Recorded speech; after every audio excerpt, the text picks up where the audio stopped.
Welcome, everyone. This is episode 5 of the tarot series that we're making on the Major Arcana, the Rider-Waite version that's entitled The Fool's Journey, A Descent into the Tarot. And I have Silas Gauthier here with me. Hi there. Pleasure to be here. Hey.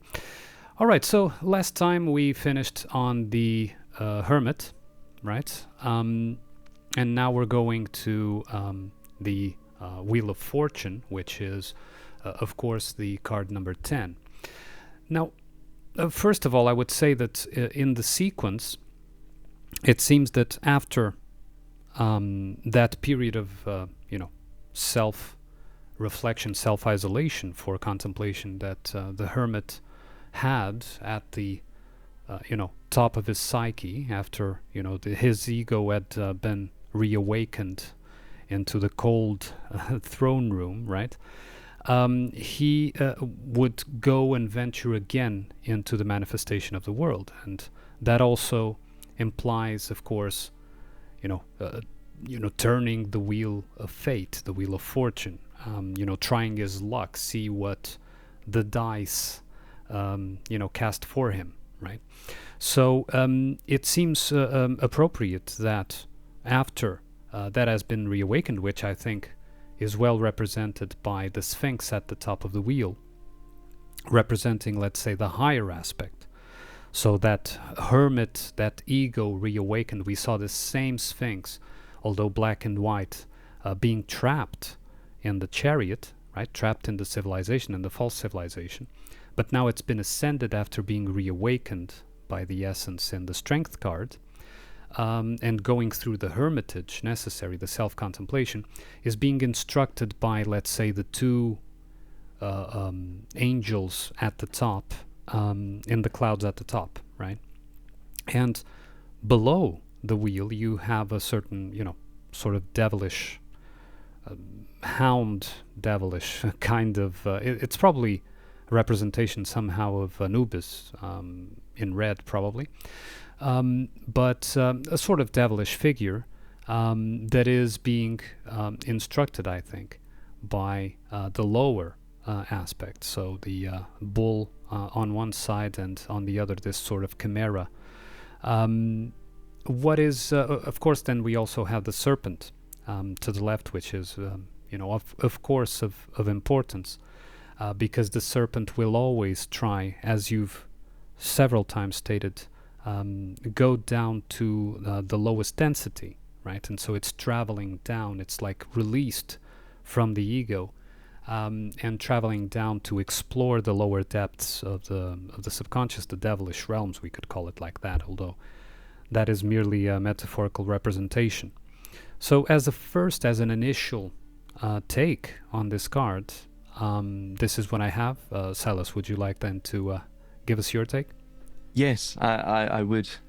So fundamentally, this is intertwined with the last of the tarot cards, bar of course the 22nd, which is the Fool, which is of course also the Zero.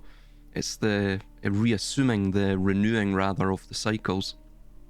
Another thing, a couple of other things to mention about the Wheel of Fortune. It's the 10th card, so it's of great import.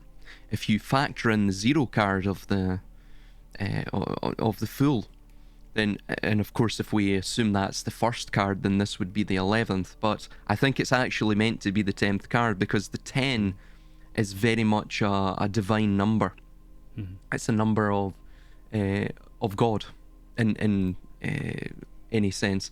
It's a number of the toroid as well, which is of course what the Wheel of Fortune, what you're seeing there. It's what you see with the Empyrean as well, which is Greek for Ring of Fire.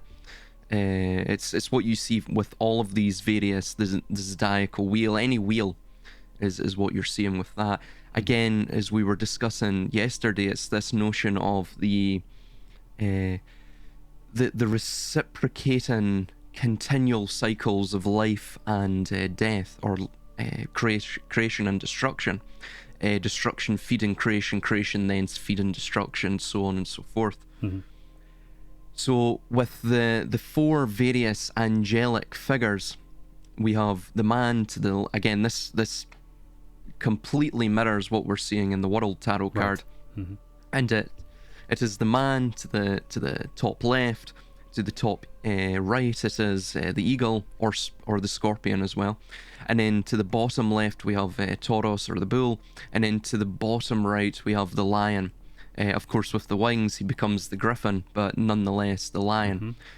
All of those are so starting from, of course, the man. That is the constellation of Piscis Australis, which is the southern fish. That is the fixed sign or royal star of Fomalhaut. And then moving to the eagle or the scorpion, that is the fixed sign or, again, the royal star of Antares. Down to the bull, that's the royal star of Aldebaran. And to the right of the bull, the lion, that is the royal star of Regulus. All of those put together, if you view them along a stellar map or a stellar projection of the night sky, what it really points to is the crucifix. Mm-hmm. Essentially, it looks very much like a crucifix on its side.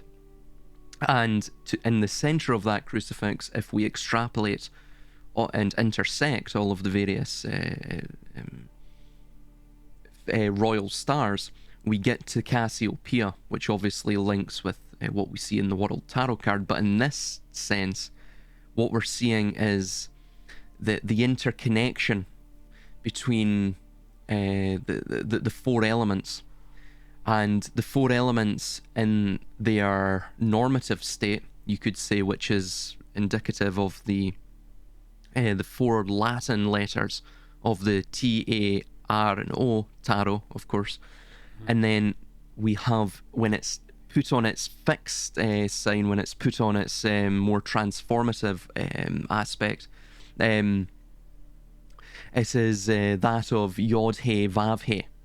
So it's this more energetic, the more elemental discharging essence. This basically, to cut a long story short, is very much akin to what we see with in terms of the toroid. And there was something I came across recently, almost synchronistically, in terms of the toroid. And it's this idea of chemical transmutation via toroid. So creating an artificial toroid or a whirlpool, and then in the midst of that whirlpool, one can direct almost like cymatics, sound and frequency through it, and it can actually generate or transmute different base elements. It's an individual called Martin Fleischmann, and his work, because he passed away sadly, but his work is still being continued, and it all surrounds this toroid. So this is a sort of practical application of the Wheel of Fortune in this sense, right? Well, just to interject, it's interesting because there are some theories about the shape of the world that we're in, and one of them is a toroid shape, with of course toroid in the sense of a field applied upon the world, which would combine with what you just said, because in fact the world is a transmutive or a transmutation device, right? It transmutes that which is separated into that which is complete or whole, right? So in that sense, it could be that the turmoil of this fortune in the world, of this wheel that keeps on turning, as you say, the wheel of samsara, etc., is in fact its objective is a transmutation, right? The alchemical transmutation of the observer, of the seeker, if you like, that goes into the world, goes into the material realm, separated, and collects himself there, right? As if he himself was sort of scattered in all the experiences that go round and round. So very interesting that you mentioned the toroid there. I would be interested to look at that. I'll send you through because it was exactly what we were discussing regarding Ophiuchus, and there's a very interesting page from a book that I came across, and for the life of me I can't actually find the name of this book, but this page alone is, I mean, it's jaw-dropping, it's remarkable. And at the top, again, like what we see on the Zodiac, you will have at the bottom the unconscious projection of that toroid. Again, in a two-dimensional projection, it would be a triangle leading up to a point. This point, of course, is man, human life. That's the bridge between the upper and the lower. The Vav, in the Kabbalistic sense of the Yod-He, Vav-He. And the magician in the tarot, that's the connection between that upper and lower. Or, of course, we would just know it in psychological terms as the ego, which is, of course, also depicted as a boat. Hence why it appeared in the Truman Show. It appears in I, Pet Goat 2. Yeah. So, and then of course the upper projection is you have the angels, the winged disc with the black sun, and then above that you have this solar scarab larvae. So the scarab is essentially exactly what you see with the Wheel of Fortune. The scarab, within its chemetic semiotics, was seen as an animal, or an insect rather, that continually or represented the continuity of life, the recycling of the wheel indefinitely. And of course the scarab beetle, I believe, also gains sustenance from waste. So it's this notion that it life itself is established, it reciprocates on the generation of waste. It's very akin to what George Bataille wrote, right? Yes, in quite fact, along those lines. The very biological nature of the world is one of transmutation, right? So you have beings that die, and from their death they nourish the birth of new ones, right? For example, or like you said, waste. Anything that is secreted will eventually feed the emergence of new beings, and this is, of course, part of that. Let's call it transmutation process, using the theory of that gentleman that you've mentioned, and it is, in fact, a core. I mean, it's probably the main objective of everything. And of course, when we look at the wheel, we see that in the cardinal points of north, east, south, and west, you have the word tarot written, right? So T at the north, A at the east, R at the south, and O at the west. So tarot. And it would, of course, transmute that word into truth, being that it's not that the world is truth, because it isn't, but it's through the going into the Wheel of Fortune from the hermit. So the hermit has realized that there is something essential within him that is beyond the visible, beyond the material, beyond the biological, etc. And now when he goes back into the world to try his fortune, to cast the die, he goes to seek the tarot, in the sense of seeking that journey towards truth. So this is the first world card, as you've said, because the world card is the conclusion, right, of the journey, or at least of that cycle of the journey. But this would be in the same sense, for example, that the Hierophant was the let's say lower part of the of spiritual man, this is the lower part of the journey, the conclusion of the journey. So it is all, as every conclusion, it's a new beginning, right? Because the hermit has concluded that his first stage of that journey brought his attention to his spiritual side, his true spiritual side. But now he has to go back to the world. He can't remain isolated. No being is an island. It is supposed to interact. And so he goes again. And after this, of course, we'll get there, but after this comes justice in the Rider-Waite.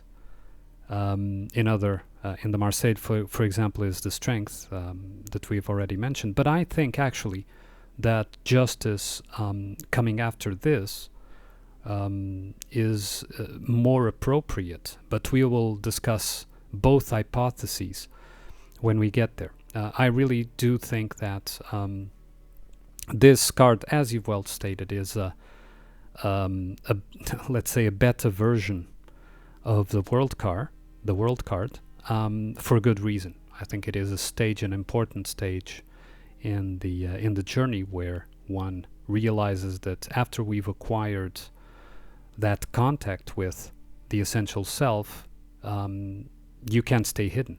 There is that temptation of staying there hidden, safe from all the turnings of this wheel, but we have to go back there, and we go back there with both our parts. The awakened ego at the top that holds the sword because he is the decision maker, he is the lawgiver within the psyche, but also with the devil at the bottom, or this Anubis kind of figure at the bottom, with the serpent always seeking this lower depth, right? Seeking the underworld to keep the wheel turning as it requires.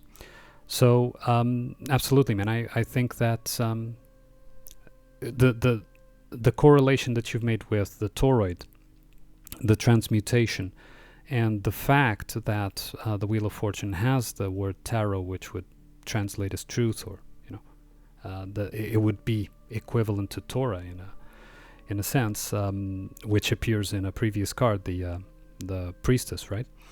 Yes. It's very, very significant and very important as a stage in the journey. I see the tarot as a journey by itself. Another thing to mention as well, I'm sort of misremembering this all because I actually just watched a couple of videos maybe 3 days ago or so now, and so I still haven't really looked into this, but I thought it was profound. And it's synchronistic. Of course, we're discussing the Wheel of Fortune right now, and I've stumbled across that. But he stated as well that in terms of the three, you always see this tria prima, the three primes at the beginning of any cosmogonical system, or any system relating even to theogony, or the descent of both the cosmos and the descent of deities. In terms of their genealogy, you always find at the beginning you'll have the three primes. Of course, that appears here, and we'll discuss that. But with in terms of and it's called the toroidal moment, and it's this establishing of the electromagnetic properties and the conditions that produces the toroid itself. Toroid comes from Taurus, as opposed to Taurus. They're probably linked, though. It means a round, swelling, elevated protuberance, that idea. So exactly what you see with the sort of donut-shaped toroid. Interestingly, though, they found that, and he stated, in his opinion, this is the actual shape of if we were to put a shape or a form onto existence, onto the cosmos, it would be the toroid, but he stated that the toroid itself is established through again these this swelling, this swollen chamber of the torus that's formed by the electromagnetic perturbations. that within the toroid there is it's comprised of more and more and more circles all the way around that toroid. So it's comprised of more toroids, vertically stacked, going all the way around that toroid. And then interestingly, he said, those vertically stacked toroids have horizontally stacked toroids going around them, and those horizontally stacked toroids have vertical stacked toroids going around them. So he said it's infinite. As soon as you establish that toroidal moment, the toroid itself becomes a literal representation of eternality, of infinitude, of almost akin to what we have spoken of in the past, the infinite mirror optical illusion, Right. something like that. So as soon as you establish that sort of dipolar toroidal moment, you produce an infinite amount of dipole toroidal moments. So it gives credence as well to this idea of the ripple effect, or I believe it's also called the butterfly effect, that idea. So again, that's all wrapped up in this wheel of fortune too.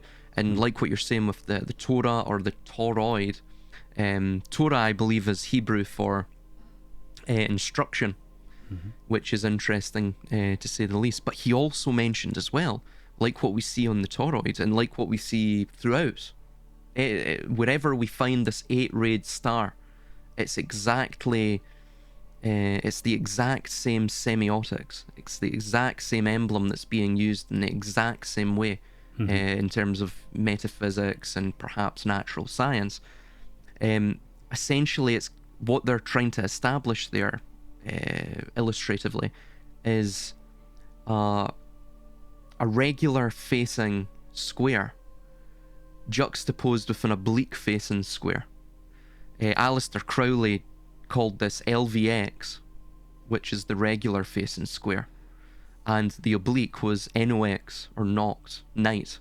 So essentially it's the distinction between the conscious and the unconscious. Right. The unconscious, though it's been tamed by the consciousness that we all have, it still finds its way. It's like those intrusive thoughts that we have. It's the primordial chaos, that pure potentiality. It produces disparity almost instinctively within it. It is an inherent property of itself. Sorry, just an interjection, and it does so because it's more conscious than the subconscious. So what I mean to say by that is that what is called the subconscious, I think, is above. So is in terms of consciousness, it has more consciousness, it is more aware, but it doesn't have a fixed point of view, a fixed form, which is given by the subconscious. I believe it's below, which we usually treat as conscious. I've mentioned this in the past, but I think it's relevant to repeat it here. And also, I said that, reading clockwise, it spells tarot, but if we read it counterclockwise, of course it spells Torah, instruction, which would be the instruction towards truth, I believe. That was just that interjection, because I think it's important, an important point to make, that place where the potential comes from is far more aware than where the manifestation is, although within the manifestation we are able to focus, while without we're not, right? That was just a point. Another thing to mention regarding the clockwise and the counterclockwise of Torah and Tarot. Tarot, I tried to look up and find the etymology of this word, and again it comes from the Italian tarocchi, but it's not really, it's not fully recorded. Yeah, where it's come from. The idea is that tarocchi in northern Italy at the time, obviously when Kabbalah and tarocchi, the game tarot, and the first tarot cards were commissioned by a lot of Kabbalistic nobles, academics, most notably that of Francesco Sforza, who had these dreams and commissioned I forget the architect's name now, to draw up plans for the Sephorinda, this utopian 15-minute city, essentially, the Calopolis, this grand utopia in which the center would be the Tower of Vice and Virtue, which is, of course, completely Kabbalistic. The way he even, the architect, envisioned it, based on Sforza's ideas surrounding it,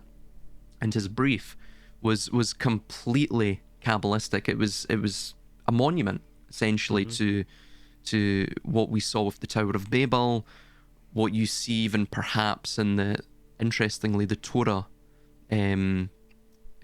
prayer, the Torah scroll case. Again, you put that on its side, most of them, if they're old and ornate, they look like towers.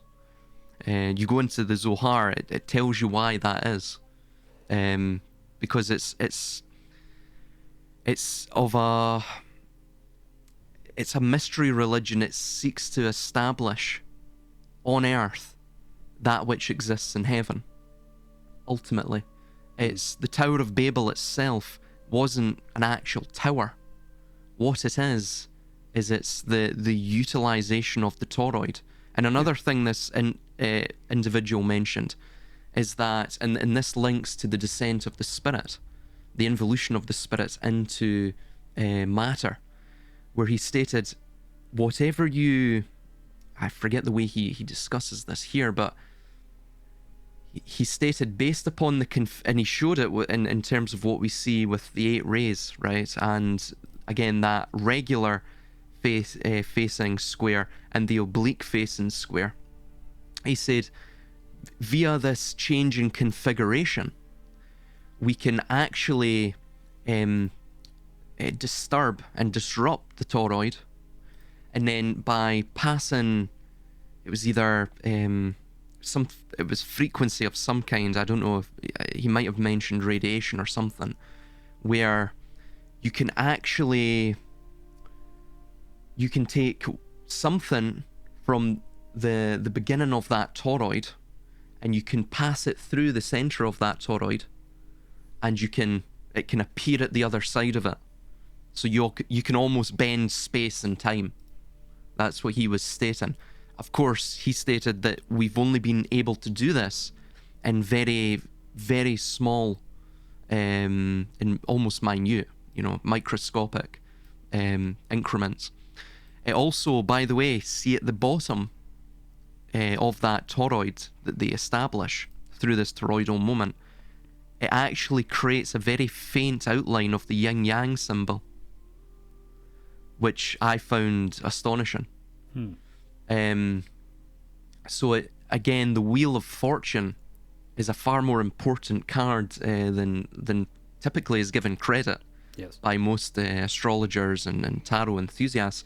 Another thing quickly to mention is that obviously the snake, the devil, and the sphinx, the female sphinx, I believe, that is, so starting with the devil is clearly sulfur in alchemical parlance.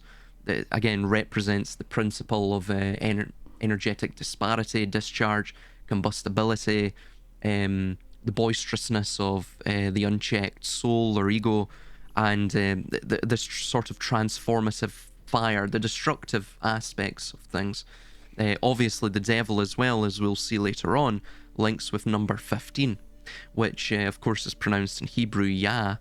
15 as well also links with the 3, because if you use the magic square formula of n bracket n squared plus 1 close bracket to figure out what the n equals 3, or a 3 by 3 magic square will be, it will always add to 15.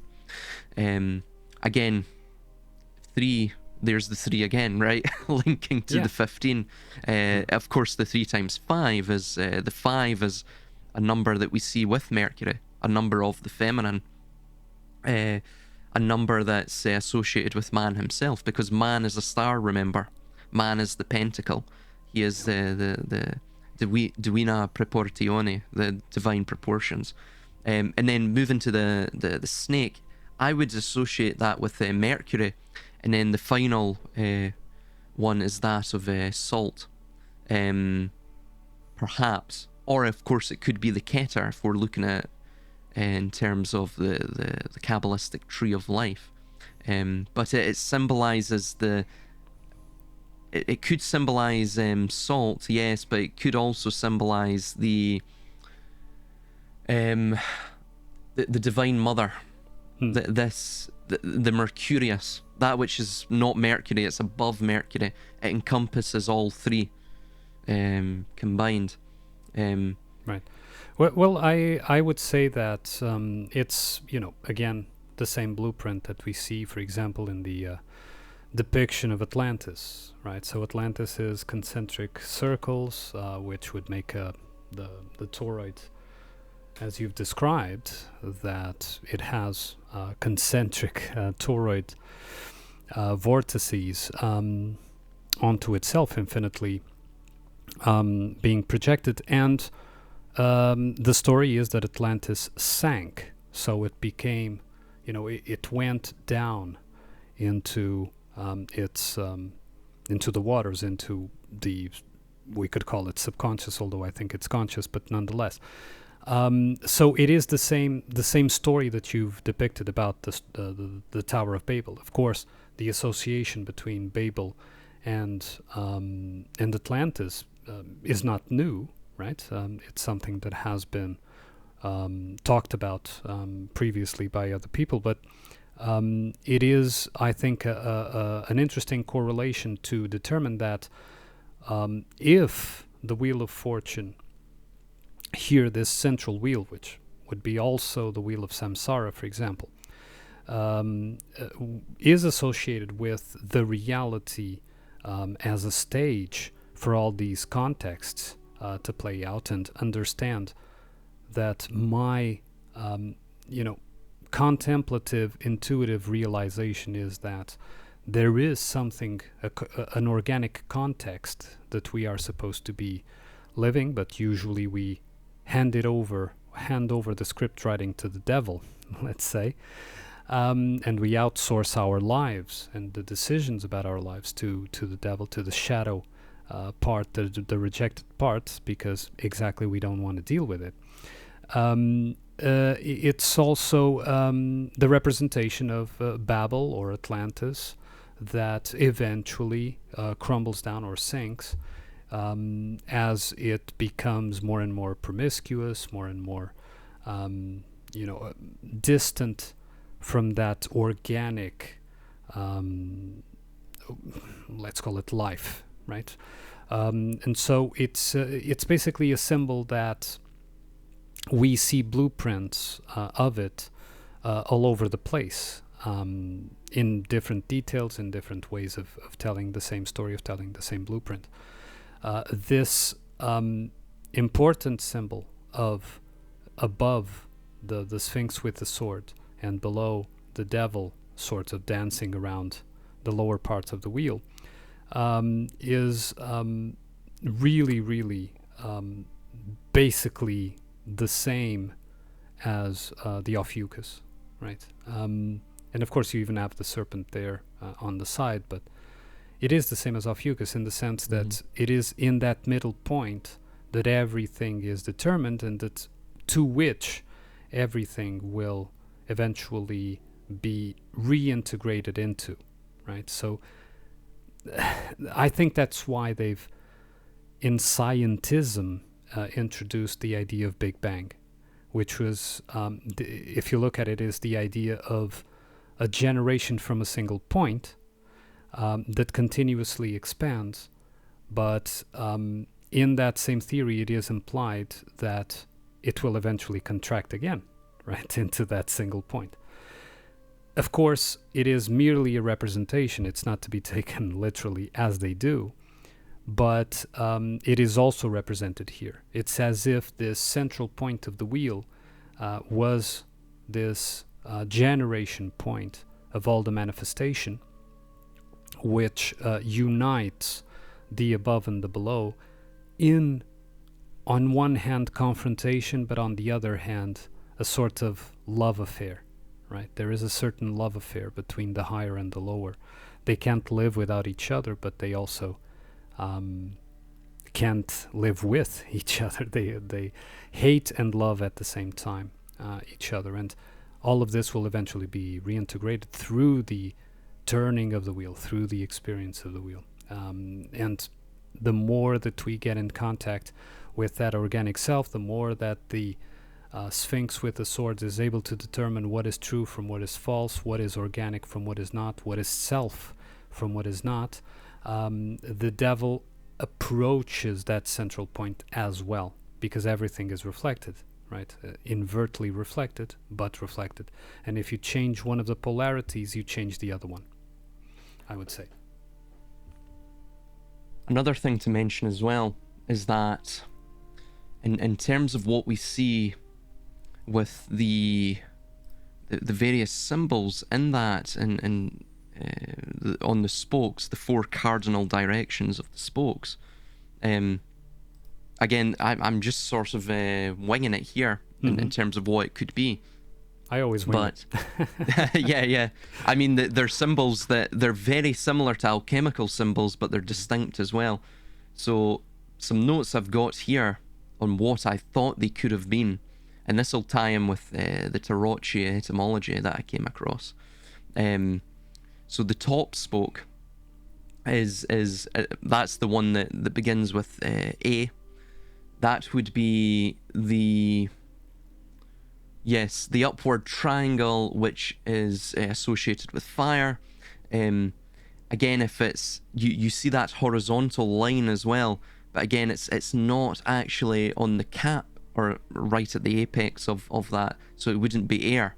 I think it is actually fire there, and again, that would link with what we see with the devil.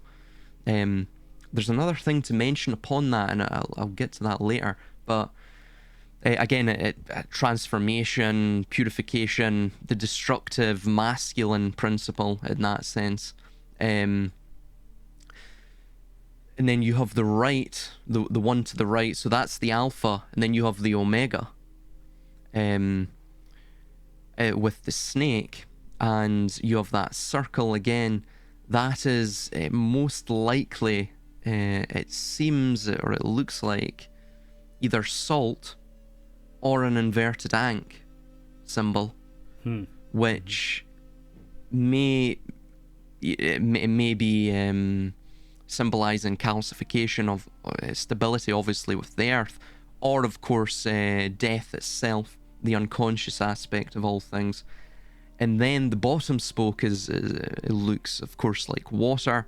That links with what we see with the 2 legs, the 2 Piscean legs of the devil, which again are symbols of earth, very much so. That is, it could also, by the way, be a symbol of the shadow self. Again, those reflections of the 2 waves, the 2 oscillations of time. That appears on Aquarius as well. Again, Aquarius is associated with the man. And then, of course, the top one is again, it looks like an ankh to me, or Mercurius, symbolizing stability, the material world, but it also symbolizes the primordial aspect of all things, that which is the transformative quality, the potential of transformation, the prima causa, if you will. So I think as well with the devil, it could also be either the donkey, but most likely the Typhonian beast of Set. So that's what it looks like to me, just looking at it now. So it's, again, with that, you have this aspect of, and this is prior to Set in the Hexossian and Greek or Hellenizing eras of Egypt's history, where he was associated with this Setian deity that was of creative destruction. He was a necessary chaos, necessary evil, that association. Later on, of course, he became associated with the donkey, obviously because of the influx of Asiatics from the Levant and Canaan and Phoenicia. And he became associated with this beast of Typhon, this chaotic element, this very capricious and altogether black and white deity of evil. As opposed to more nuanced. Let me just say, interestingly, the donkey is also associated with Hephaestus, who is the, title of the demiurge, in my opinion, as he is the builder of the technology, and not just the physical technology, but the technology that makes up the world of the gods and the civilization below. So, I think it's because Hephaestus can use that technology to build a civilization that, although it is false, it seems it has the semblance of being stable, but he is working with the forces of chaos, right? He is not, he is deformed, he is handicapped, he was cast out from Olympus, and whoever sits on the throne within the mountain, the Rex Mundi throne, whoever character takes that forge to build the society from within it, will work with the forces of chaos, trying to imitate the organic, but never really doing it. And it only does so because it receives permission and even requests from the gods. So it is the essential self that promotes the position of Hephaestus, right? Promotes the building of, it's like as if the higher self was asking, build that civilization, build that thing that will crumble down eventually, so that we can see ourselves in it. And through this construction destruction, these cycles of construction destruction, know themselves. Because I am still convinced that the higher parts, let's say the we call it gods, whatever, of us, exist in omnipresence, but they are not originally, at the moment of creation, let's say, omniscient. And so the omniscience is gathered here through these turnings of the wheel.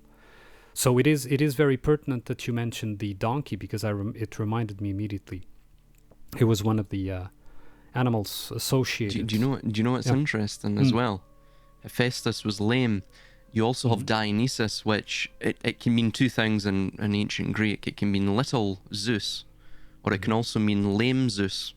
And he was associated, you guessed it, with the donkey too. Of course. And so was Yahweh. And again, in my Blood in the Sand book, I went all the way back to the Amorites, and it was written when the Akkadians were conquered by them. The Babylonians, essentially, is another name for the Amorites. And they would later become the Hyksos, and then later, obviously, the Canaanites, the Shasu, and of course the Israelites. And it was customary all the way from basically India to Asia Minor. It was known that when you conquered a city, you would come in either at the head of a chariot or a fleet of chariots as a sort of triumphal march, or you would come at the head of cavalry atop a horse. The Amorites didn't do that. They put their king on a donkey. Of course, you see this in the New Testament, and you see this within the various prophecies of the Messiah, or the Mashiach of the Jewish people. Again, it's all very interesting. The Greeks associated their deity Typhon, of course, who was associated with the donkey anyway, I believe, with Yahweh. Dionysus was a later invention of the Greeks. If it was even invented by the Greeks, I have theories surrounding that. Perhaps it was It was infiltration. I mean, you can see it through the Pythagorean mystery schools and such in Asia Minor. You see it with the Sabazios cults, beginning firstly in Cappadocia, Anatolia, and then obviously spreading westward, all the way to Rome eventually. That failed. They were ousted from Rome. So the theories are that they had to develop militant Christianity to in essence take down the Roman structure to conquer it from the inside out. Anyway, back to the Wheel of Fortune. So I think honestly as well, it is the Setian beast, looking at it now more so. So the reason it's red as well is because the southern kingdom, which interestingly is in the north, because it tracks the Nile, the kingdoms, the ancient kingdoms of ancient Egypt, but it's in the north of Egypt, in the delta of the Nile. You had what was called the Desheret, the red land, the red kingdom, and of course the king who oversaw the red land would wear the red crown, and the patron deity of the red land was, you guessed it, Set. And his I think the Kemetic peoples knew the animal, the enigmatic animal of Set as the Shah, and of course this became the Typhonic beast.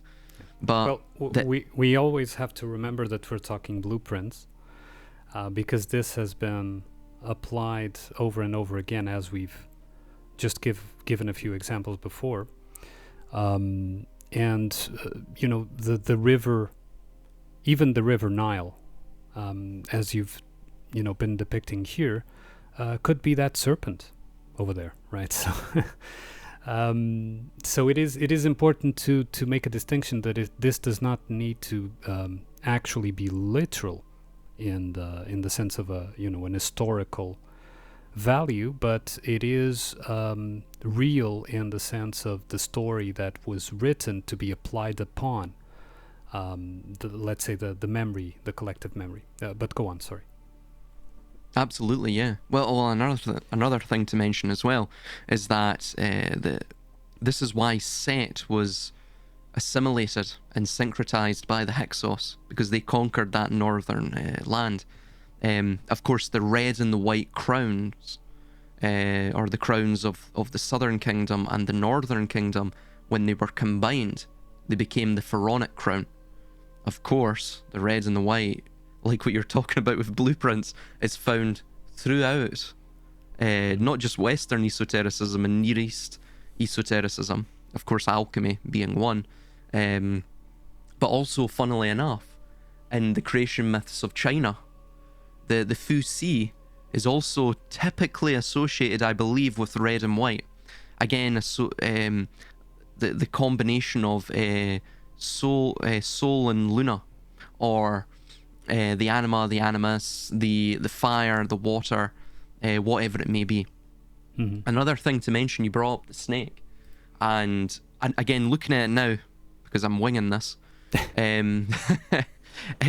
yes, so that sign pointing to the T of the Tav or the Tau, the end, the all-encompassing abyss to heaven, which is what that horizontal that is over the top of the vertical line of the T. That is Mercury. I'm looking at it now. It's Mercury, or Mercurius. Mercurius is the god that encompasses all of it. Encompasses all three of the Tria Prima, all four of the four elements. It is the primordial one. It is that which, again, as you can see, the clouds which surround it, it is in a state of mystique, or not mystique, but more mystification. It's incomprehensible, ineffable, unknown to us. Like the Sphinx, it encompasses, like a chimera, more than one thing. It carries the sword which cuts, which slashes at things to produce the primordial potential of manifestation. Of course, it wears the headdress of the pharaoh, So it's of a royal demeanor. And then you see it's also, funnily enough, it wears the pharaonic crown or the pharaonic headdress, but also is a female. So you see this crop up with the, I guess you could call it the crypto-Hyksos, because his mother was an Asiatic from Phoenicia, of Akhenaten, and he established Atonism, and that's how he actually projected himself. That's how he conveyed himself through statue, as a hermaphrodite, androgynous, yeah. Well, I, like I said before, I link that Sphinx at the top with as a unification of the two sphinxes in the chariot, coming through the reawakening that we see in the strength card, the reawakening of the lion part of the Sphinx, and now it carries the sword, which is, a weapon, but it also represents power in the sense of self-determination. With the sword in hand, now this Sphinx is no longer a slave, and it is in fact, the one that is dictating the law, as it is her, they, whatever, legitimate right to do so, represented by the crown. And this legitimate right already existed in the chariot depiction, but nonetheless it had accepted a subordinate position, which made it miserable. So I agree with your depiction there. I would just add that the sword is not just an instrument of division, but a wielding of self-determination. So if you are, and we see this in society, of course, if we are unarmed, if we are defenseless, we have no self-determination, right? You can only have the freedom of determination that you are able to protect and that you are able to defend from whoever would try to make you decide otherwise. So it is a symbol, in my opinion, of that royal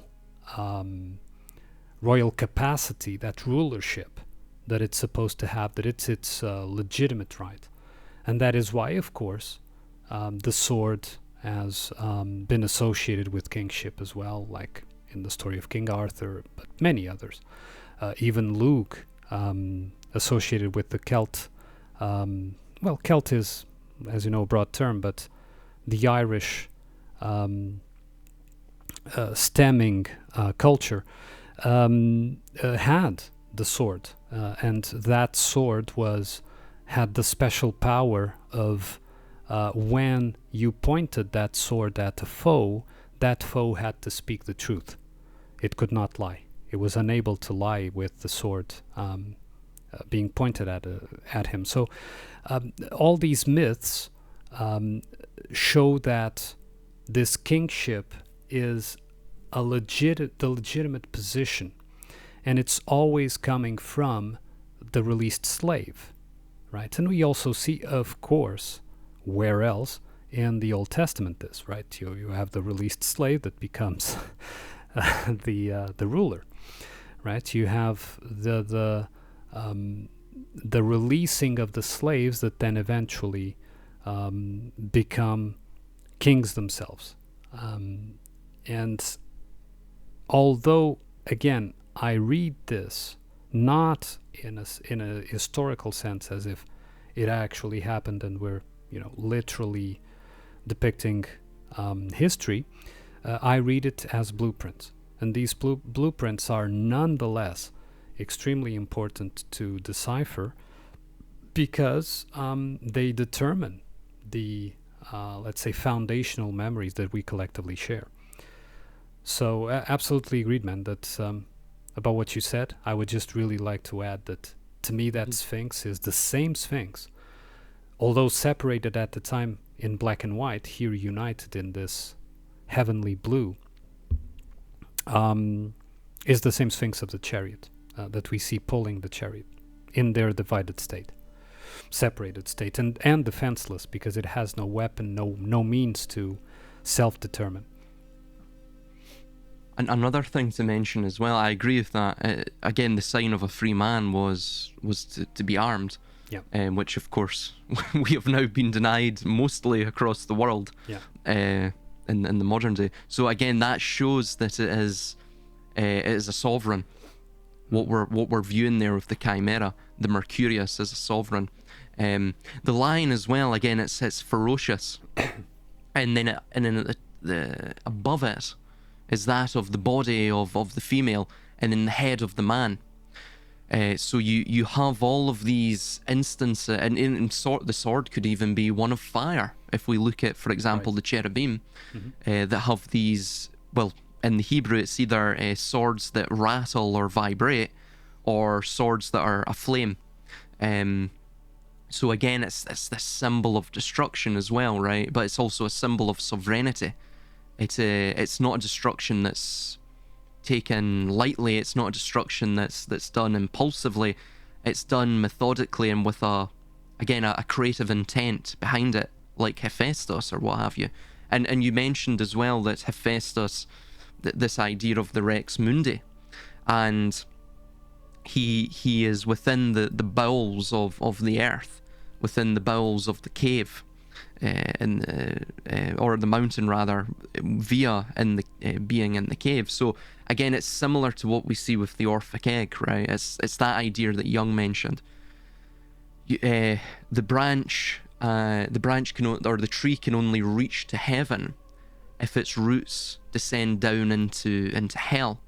It's this same notion. You have to combine or reconcile the upper and the lower.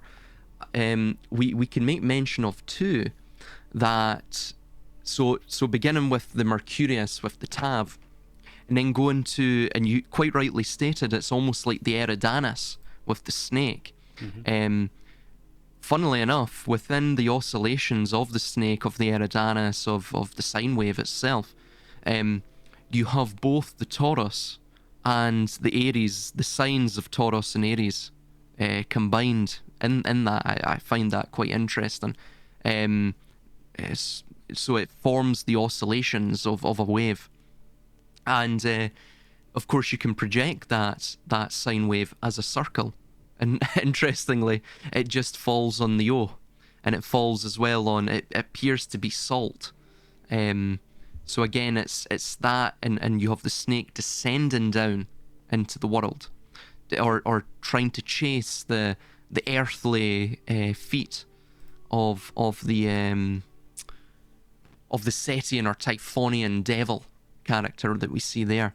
Another thing to mention, I just picked up on it there, and you were mentioning about the tarot and the Torah, right? Either the clockwise or counterclockwise movements, and this perhaps links to astrology and the world ages, of course, the retrograde motion of the world ages as opposed to the clockwise or counterclockwise motion, rather, the normative motion from Aries round to Libra, then round to Capricorn, and then back to Aries after Pisces. That sort of counterclockwise motion, that normative motion of the seasons. But interestingly, if we look at both, so the man, which is of course Aquarius, and the lion, which is of course Leo, they appear to be reading from right or backward. They appear to be reading the thing backwards, the book backwards. They appear to be reading the book forwards. But if we look at Taurus and the eagle or Scorpio, they appear, again, it appears to me, the way that Taurus is flipping the pages, it appears that he's reading the book backwards, right? So you have this distinction along the diagonals of the four fixed signs, the four royal stars of Persia. And another thing to mention is that apart from, of course, the devil, the Setian character, who comprises four, it appears, I think he's touching the Vav as well, along with the head of the snake. So they comprise four of the letters, two of the Hebrew and two of the Greek or Latin. The snake comprises the first he, the o, and then the vav, along with, of course, the head and the feet of the devil comprise, the head of the snake and the feet of the devil comprise the vav, or encompass the vav rather. That again, that links to the Ouroboros. And then above we see the Mercurius, or this chimeric sphinx with the sword. He is touching both the he, the tav, and perhaps the yod, but it doesn't appear so. In fact, it appears none of them are quite grasping the yod. I may be incorrect there, but the yod is the flame, it's the fire, it's the, I guess you could call it the spark of divinity. And in this sense, it would probably be even above the Mercurius.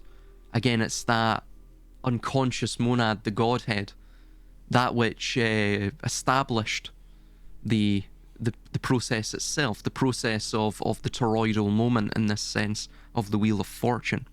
Another thing to mention is that they're all reading books, as we've mentioned, with the 4 royal stars, and they're all sedentary. So again, it's this notion that they're not in their reactive or volatile states, and they're focused upon knowledge, upon wisdom. The initiate is focused upon gravitating towards that, establishing that as an importance within his own life. Again, like the Wheel of Fortune provides the compass for that. Very much like the Nouveau symbol of the Wegvizier, which is from Old Norse meaning wayfinder. So it's this idea of a way, a compass to make sense rather of the world. Another thing to mention is that the 8-rayed star is also a symbol of Saturn, or Hephaestus, or the craftsman. You see it throughout all of iconography, from the Hospitaller cross, the Templar cross, of course, to the Dingir iconographic sign or letter of the Sumerian Sumerian alphabet. And also the Buddhist wheel, which is representative of the Eightfold Path towards Nirvana and so on. So it's the same thing. I see the 4, let's say animals, whatever, that of course are representations of what we will see later on in the world cards as well.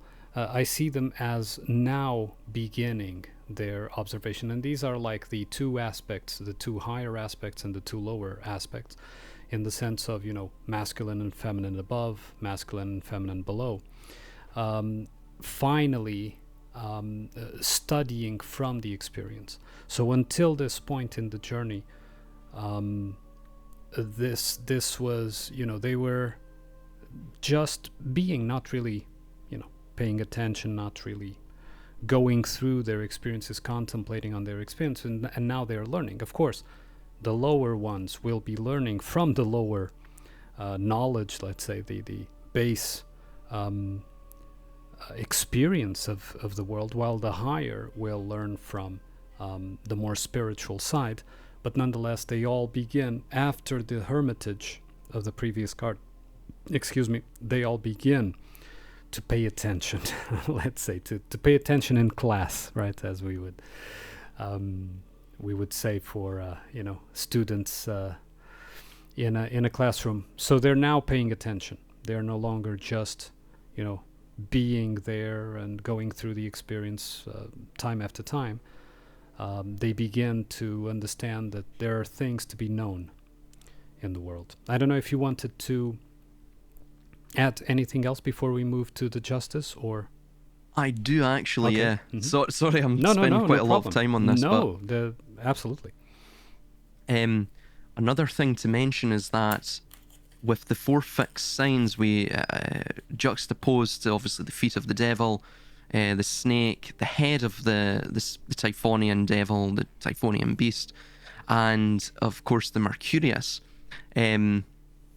With the 4 fixed signs, or again the Yod He Vav He, and those correspond as well, perhaps, to the four royal stars. All of them are opposites. Every single one of them are opposites. So again, it produces that Ophiuchian axis that we were mentioning, again indicative of the toroid. I got a very, I think it's quite a rare book. It cost me quite a lot of money. It was about £90, and it's basically it's a book of symbols, the reflections on archetypal images. And just to read something from it, because it actually touches upon this card. Okay. The sun wheel is a version of the mythic circle of totality, and its hub, or eye, the ambivalent centre, manifest in the fiery seed-germinating creative rotation of the rim. The rayed spokes of the great solar wheels of ancient cultures divide the cosmic whole into measures of time or space, the four-season phases of the moon, elements of cardinal directions, the eight-petaled lotus, emblem of continuous renewal. The 12 months of the zodiac and their astral configurations and transits, the whirling of the changeable about the hub of eternity, the mutable wheeling of the stars around the poles set in motion the cycles of nature and the course of a life. Or in Tibetan Buddhism, the wheel of life portrays rebirth as the succession of different states of existence, all in the grip of the monster of impermanence. Tarot's wheel of, and you could view Mercurius, that beast at the top, as the, as it says here, the monster of impermanence. Tarot's wheel of fortune signifies turns of destiny and order, extension, time, and duration. And the wheel-like circulatory process of the alchemical opus, is implied mystic peregrination, ascents and descents, sublimation and coagulation, one moving into the other until synthesized at the hidden center. And then it states, eventually bringing the heavenly wheel down to earth, humans discovered that logs or round stones could be made into sledges for moving heavy objects, that grooves and fixed axles in these primitive wheels increased their efficiency and stability. That could also be linked with both the Tauros of the bull, but and of course the Apis bull cult of Akhenaten and such, but also to the donkey. So the donkey is a beast of burden, but it's a beast of burden of both agriculture, of which Set was associated with too, and even it's in his pre-Hyksos phase, and to commerce. So a lot of traders would use donkeys to carry their fortunes and their tradable wares with them.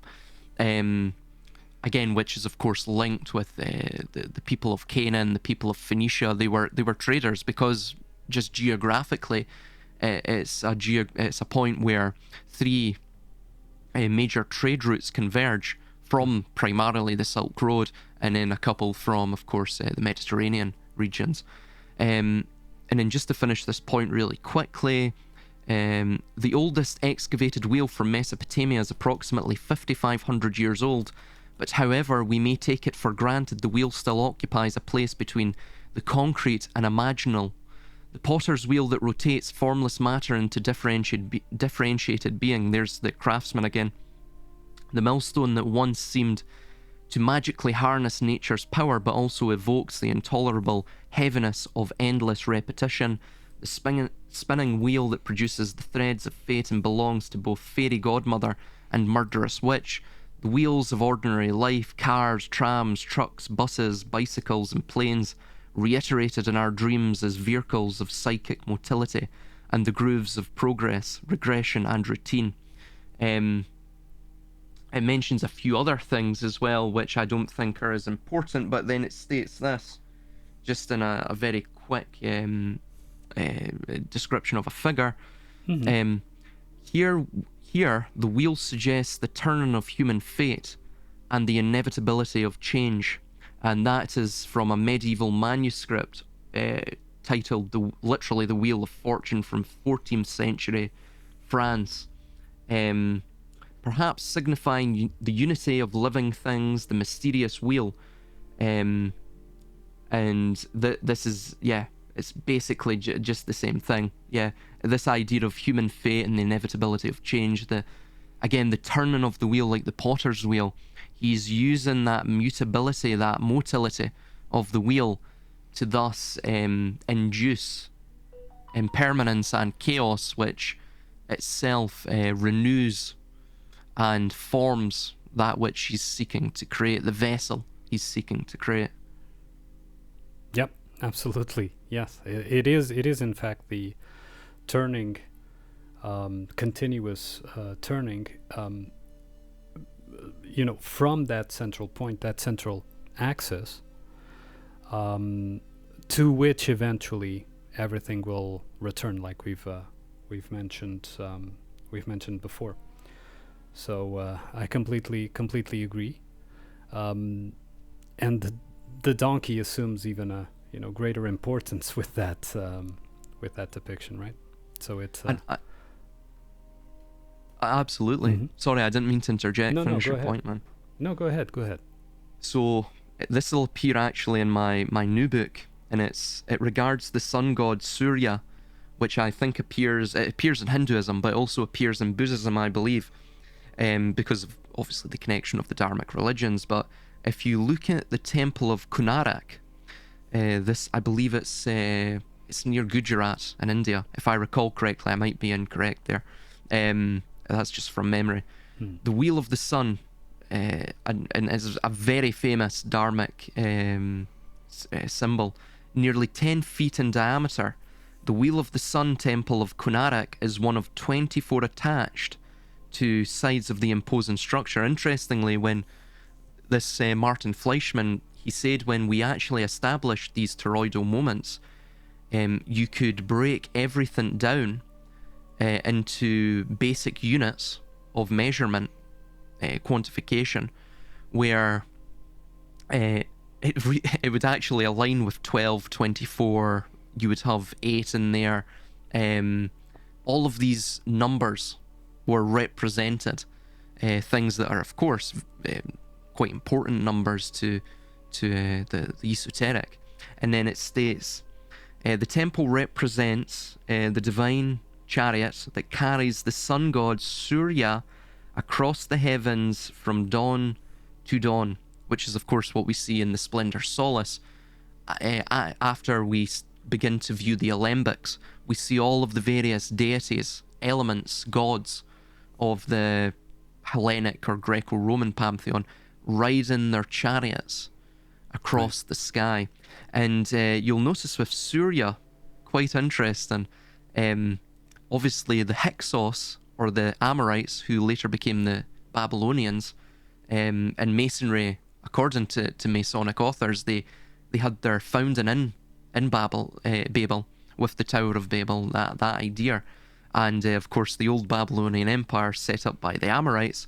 Well, interestingly, Syria, which it's been called that for millennia, probably since those days, obviously sounds very much like Surya. Mm-hmm. It also sounds very much like Asura, which is the negative affixed to the Surya. Surya also was a synonym with Deva, the deities, the gods, the good gods, as opposed to the Asuras. Again, that negative A, which also, that negative of the A appears in Greek as well, also could represent the unconscious aspects, the chaotic aspects of things.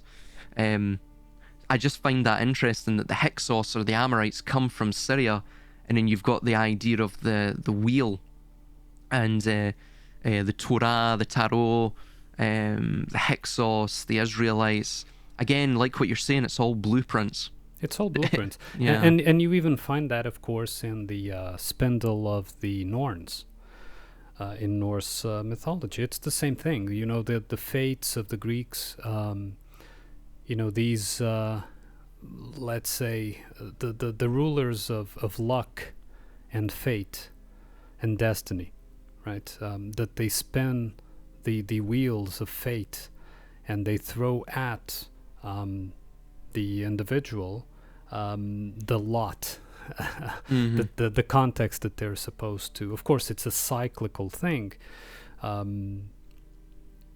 Usually when it's bad luck, it's a tragedy. When it's good luck, it's a great glory. But it's a cyclical It is supposed to be a cyclical thing. The wheel goes to an upper part, then it goes to a lower part, and so on and so forth. But it's the journey itself that, if you observe it, if you are present in an observant state, you will find yourself in it. And that is, I think, the whole point of the existence in this world. It is that self-discovery.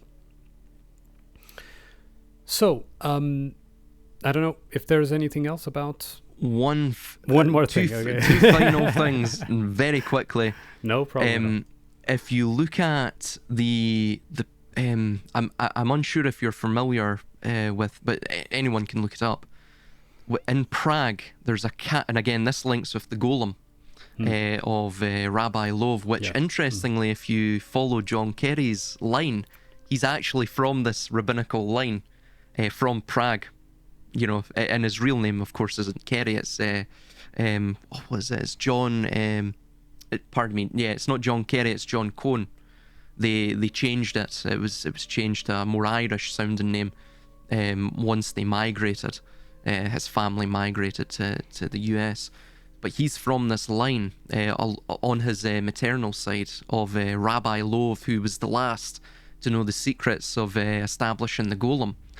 But if you look at a very famous astrological and astronomical clock in the Jewish quarter of Prague, it actually has these four, they're very discreet, but it has the four royal stars sculpted in at either side, like the Wheel of Fortune, at either side along the diagonals of that clock.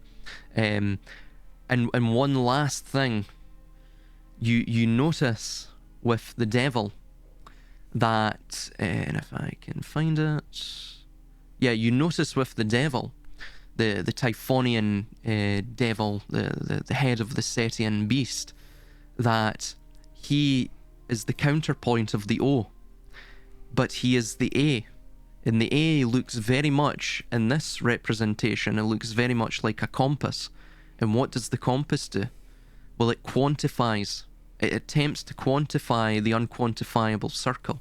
It attempts to measure it, to segment it, which is, of course, exactly what Hephaestus does, right? Yes. It's exactly what the craftsman does. It's exactly what Yahweh does. To put order into the chaos, of course. Exactly. And it also has to be said that that golem story is, again, the same blueprint as Frankenstein, right? Of course, Frankenstein takes up in my view, a more spiritual depiction, but it is the same idea of you putting together, let's say, from the dead elements, you put together an artificial life. And that artificial life, although it is depicted in the Golem of Prague, a protector, it may very well turn against its creator, which is more or less its fate, right? It's I didn't even think of that, actually. It very much mirrors Frankenstein. Yeah, that's right. So now onto the Justice card, which in the Marseille would be the Strength. It would be inverted, but let's treat it as as in the Rider-Waite. The Justice card, in my opinion, here, in the sense of the journey, is after the hermitage, the self-realization that there is an essential being, that there is a spiritual side, let's say. And after going into the world, there has to be, a sense of reevaluation of what once was, sort of chaotic, in the sense of, like what we see in the Emperor card, right? The Emperor card doesn't care about justice. He takes because he's stronger, right? He conquers because he is the head of armies, and he's this Martian conqueror, right? And in the Justice, it would be, of course, Libra, which is the actually the oppositional complementary sign to Aries in the zodiacal, which goes more into the diplomacy, the negotiation of what is fair, and this is like a new stage for the rebuilding of civilization. So the ego has been awakened. It has determined that there is an essence to itself. It goes back into the world to try its luck, and the civilization or the rebuilding of this, whether we want to call it culture, whatever, will take on a less bellic side, but a more, we could even call it Athenian, right?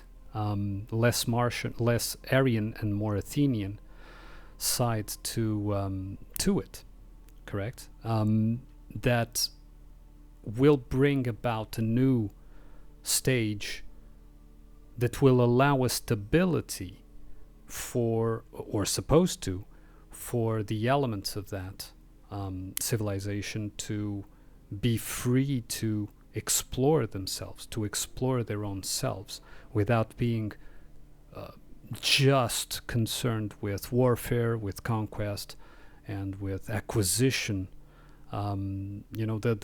The more baser parts have already been passed in the cycle, and now we come to a bit more sublime, more spiritual part of society building, of civilization. I don't know if that is in agreement with your take. Yes, absolutely. Yeah, and this will actually tie into the Wheel of Fortune as well. But you see, for example, with the Justice card, again, it's still very hermaphroditic. This character, right? It's becoming less so. It's becoming more masculine in its aspects, but there's still that feminine quality. So we have the sword, which is again that of the sovereign. It's the symbol of the sovereign. It's also a symbol in terms of psychology, of discernment, proper decision making, the ability to cut through illusion or falsehood, to reveal some deeper truth. Correct. Beyond the veil, rather than just trying to discern it from the pinpricks of light and connecting the dots, if so to speak. So it represents an intellectual capacity and a clear judgment. It also represents action, and we'll get to that with the reds and the green and the opposing, the opposition in terms of colour of that and what that represents. But you see within the card itself, both Libra and aspects of Venus, because the symbolism that the Justice card provides is that of cosmic administration. With Venus, along with it being the planet of love and beauty carry with it representations of harmony, balance, and the appreciation of fairness, truth, the maternal drives. Libra it's that same maternal instinct, but it's almost seen through the lens of the masculine. So again, it's seen through the lens of justice. Justice is about fairness, it's about truth, it's about the appreciation of those things, but not from the feminine aspects of, or the Venetian aspects of love and beauty. It's seen from those aspects of how do we pursue balance in the universe and harmony. And again, that is done, as we see, through the sword, through discernment, through intellectual capacity, through the red, which is action. But the red is always underneath, like the Hierophant, like of all these other cards. It's underneath that of the green, and the green is that of, in this sense, balance, the middling color. It could, of course, as well in certain contexts in the esoteric, it can also mean spiritual impurity, spiritual decomposition, or unripeness, that idea. But I think in this context it's about stability, the middle colour of stability, like that of the scales. And the scales are, of course, very much like Anubis. When one died, the belief is that you take their heart, which is the summation of their deeds and their being, and you weigh it against the feather of truth. And of course, if it was not in balance with that feather, then you had to undergo purification. There had to be justice, judgment. There had to be harmony that was wrought in your soul, one way or another. We see underneath the red, again, that the garment robes, that cover the entirety of the body. Again, leaving the gender up to, it's ambiguous because of that. But although the mantle is golden, we have to point out that, right? The mantle is golden, as is the crown, correct? I don't know. I always saw it as green. Because the crown is that sort of really distinct yellow, like what we saw with the serpent and the four royal signs. But the mantle and the drapes, again, from what I'm viewing of the Rider-Waite, it's of a greenish tone. Okay. It is yellow, but is of a more greenish tone. The way I viewed that is they were trying to juxtapose those two colours to show the duality of justice. That justice is about fairness, but it's also about, the usage of prescribed chaos in the pursuit of that fairness. Again, to balance the scales to, as we've mentioned, the creative destruction which maintains the harmony and equilibrium and the perpetuation of existence. Yeah.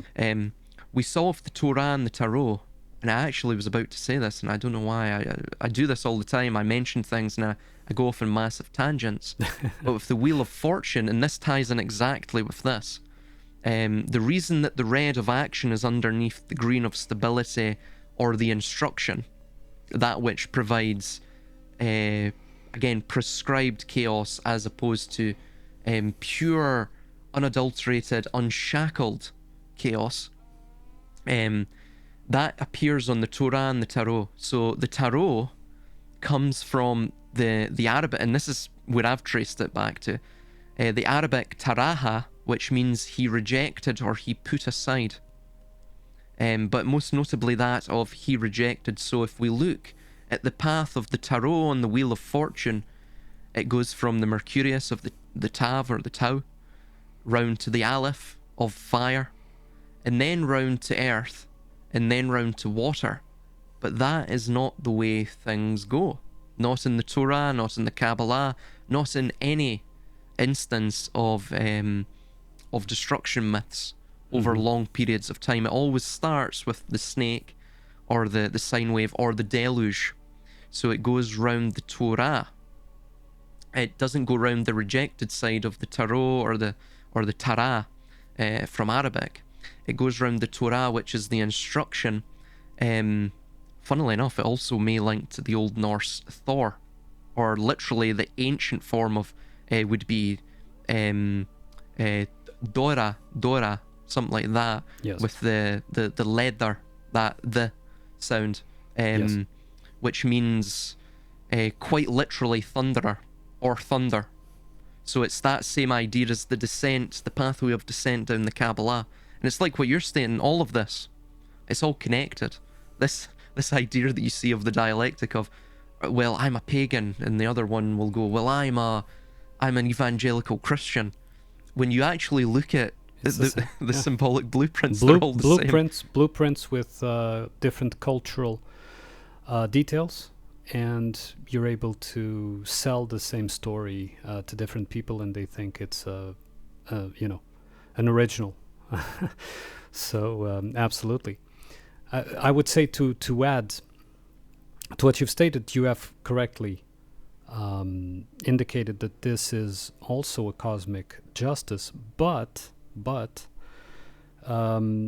it is yet very worldly, as represented by the throne, the fact that this figure is seated on a throne, and of course it links back to the priestess, to the Hierophant that also are between two pillars. But it is still, I think, and although much truer, much more genuine than the chariot civilization, the civilization that emerges from this is a civilization that is still, although a bit more spiritual, is still worldly. It's still at not yet achieved a spiritual height entirely, right? And so the justice applied by this figure seated on the throne, which could very well be a sort of second level of the emperor, right? Already, much more civilized, less barbaric, less bellic, to contrast with the Aryan of the nature of the emperor. Here a more Libra scales of justice. It will apply, like it usually is said, that justice is blind, right? And will apply a blind justice that cuts through perceived equal events in the same way, when justice at a higher, a spiritual level, does not treat things in the same way. It takes things into proportion. Because, for example, justice could say that the same action performed by two different people has the same punishment, when that is not the case, because there's an entire context, whether it's for mitigation or for worsening the deed, that has to be taken into account. And justice here, the way I view this justice figure seated on the throne, is an absolutist. It is someone that, regardless of the context, regardless of all the factors of a certain event in that civilization, it will always be treated blindly. What is the law? The law is this. Therefore, this is the punishment or the consequence or whatever, right? And this is not yet the spiritual justice, because spiritual justice, and this is something that is very much observed by me and contemplated by me. Spiritual justice often enters in collision with human justice. Human justice will try to, quantify everything in the same way. Spiritual justice knows it's a force. It's not knows in the sense of it's conscious, but it's a force that measures exactly the intent and the circumstance. So it's not blind. Spiritual justice is quite contrarily not blind. It sees perfectly what was the intent, what happened, what was the context, if to determine if that gesture was in accordance with the higher self, with the spiritual love, we could say, or if it was an action of lower self-interest, motivated, we could say, by the shadow or the devil, right? So I think that this distinction, although a bit of a tangent from what you stated, but this distinction that although this card tries, it's like the Hierophant card that tries to be spiritual but wasn't. Remember when we talked about that? This figure tries to be this divine spiritual justice, but it's not yet there. You understand? It's still behaving like a king. Yeah. It's still behaving humanly. applying it in human terms. Because it is, and this is because it is blind. I mean, justice here is blind, not by choice, but because it is blind, right? So it has to treat everyone the same way. When, of course, there are different factors to every event. There are no two equal crimes, there are no two equal good deeds. So being blind makes it worldly and human, although trying to reach it. So it is already an attempt to reach that spiritual essential justice. Absolutely. Another thing to mention as well is, though we don't see the justice card being blind, or sort of blind justice, or what's normally seen with the justice tarot card, we actually do see behind the justice card, or pardon me, the figure of justice rather, the veil. Yeah. That veil. So it's this same idea that they cannot see beyond the two pillars. That's still not there yet. The 11 as well, like what we see with both 9 and 11, with that event, and of course as it appears in the esoteric. I don't know what you mean. And by the way, as it appears with Libra, with of course the 11 days of preparation prior to the autumnal equinox. Of course, in 2020 we had the actual opposite of that, some 19 years later, which I think is the number. Yes, it is the tarot card of the sun. It's also the tarot card of the red sun, I believe, in the Splendor Solace. Oh no, sorry, it's the tarot card showing the Negredo, and then of course the 22nd card in the Splendor Solace, or 22nd plate, is that of the red sun, the beginning, or the renewing of the cycle, the beginning anew of another cycle. Mm-hmm. So we had the event in 2020, which I can't name, but it was to do with the corona. I also don't know what you mean. Yeah. Of the sun, the crown, the crown poison, as it literally translates from Latin. All of it's ritualism, right? Of course. But the reason for the 9 and the 11, there's a numerological reason for that, and it's to do with it misses out the 10. The 10 is the godly number. It's the 3 and the 7, which, by the way, appears, funnily enough, is a sort of prime unit within the creation of the toroid at the toroidal moment. And you see the juxtaposition of it with the 27 or 72. So you have this very peculiar sort of scientific numerical outline that already appears again as blueprints, perennial cross-cultural blueprints throughout all of esotericism around the world, really, all of numerology around the world. Mm-hmm. Another thing to mention about the Justice card is that you'll notice the blue of the Mercurius, or the Monster of Impermanence, as that book that I read from called it, is at the third eye. You have the crown of the tower of the castle. It's actually a very interesting crown. It's called the Corona Mirabilis, or literally the wonderful crown, I believe, which was given to distinguished legionnaires and soldiers of the Roman military, who were the first to go over the walls and survive. Right, for obvious reasons, it was a fairly high casualty rate if you were the first to step off the siege tower, or step onto the walls, for obvious reasons. But there's instances through history where individuals survived this, and they would use that as a way, essentially, to go from the lower classes all the way up to the senatorial class.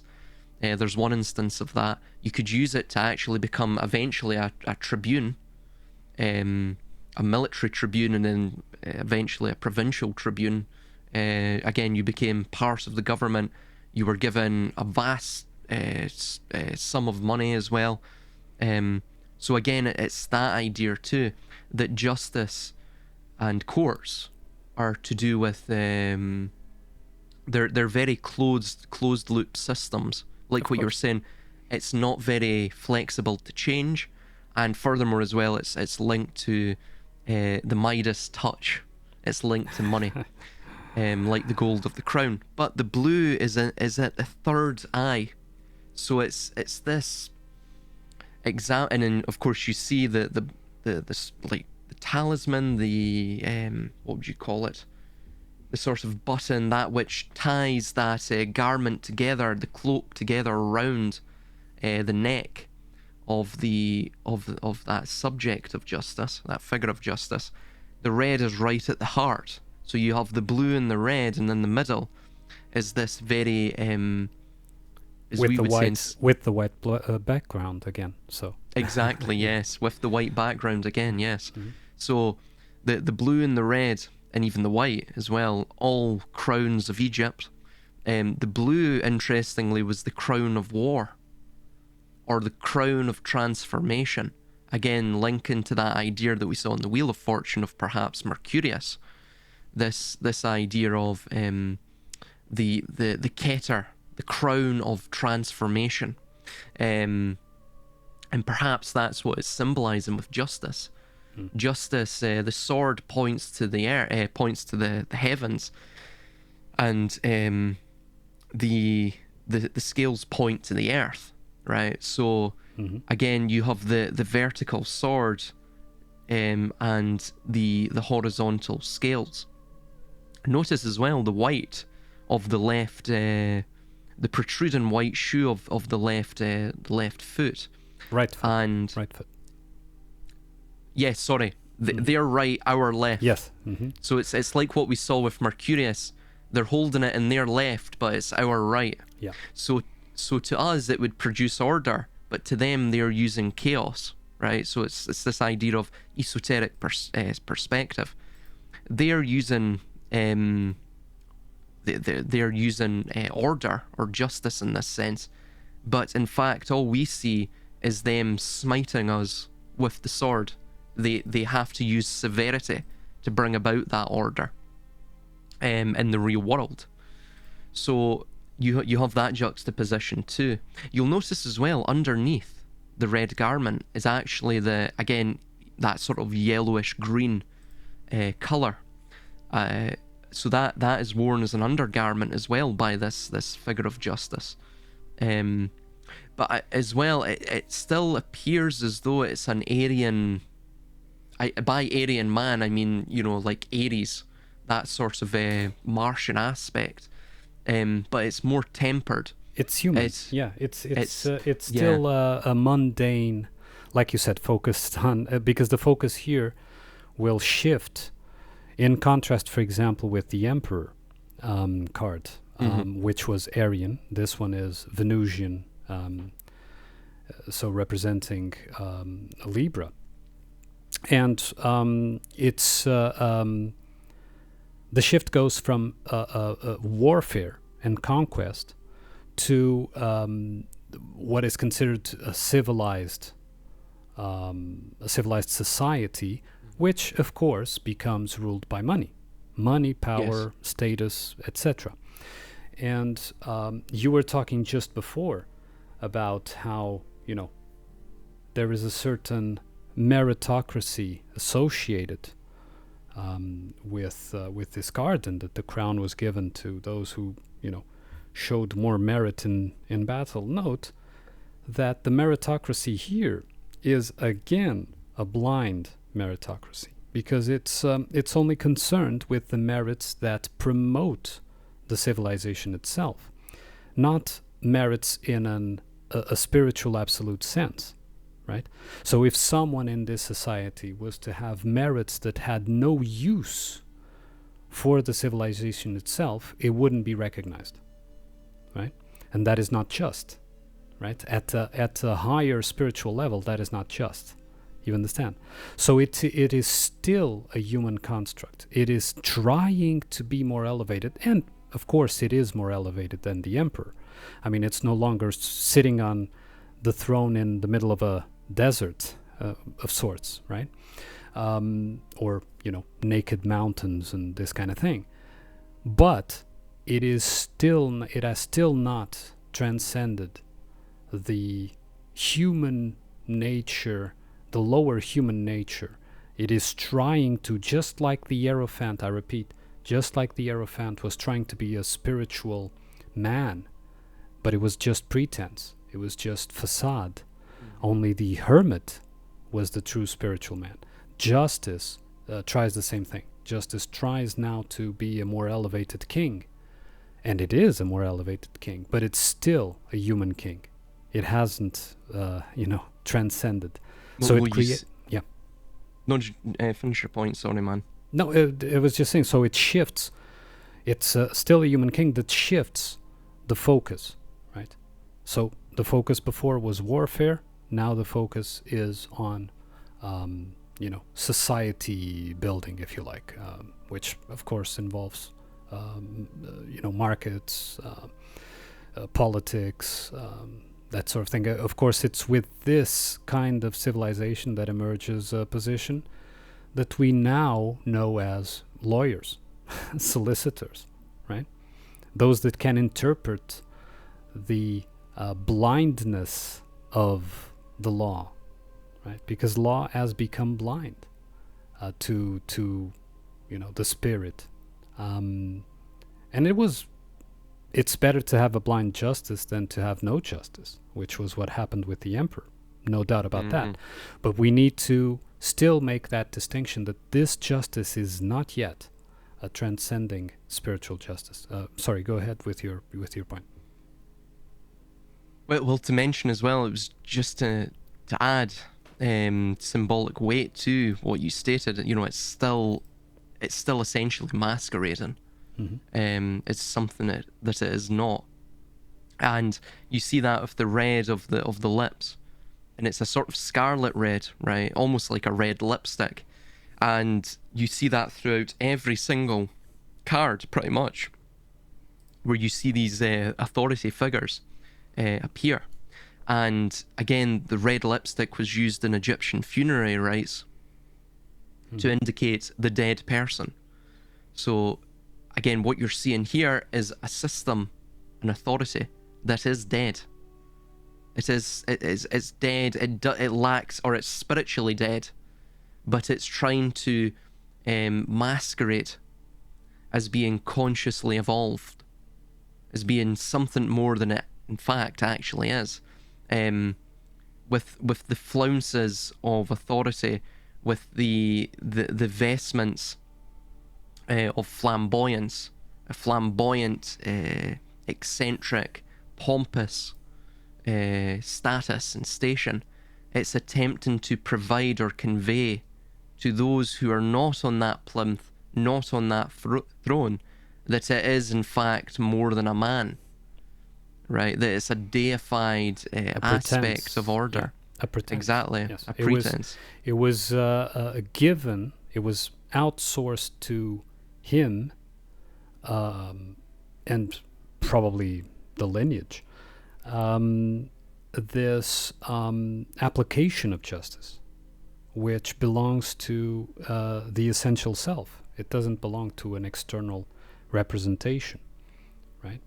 And this is, again, we need to understand that this is the type of thing that still promotes the rejection and the shadows, because you, as a society, you are giving to symbols, to positions that are occupied by other humans, things that essentially would belong to the essential self, to the organic essential self. Justice is one of them, self-determination is another, Because if he's a king, he's also dictating, because he is a king given his crown, right?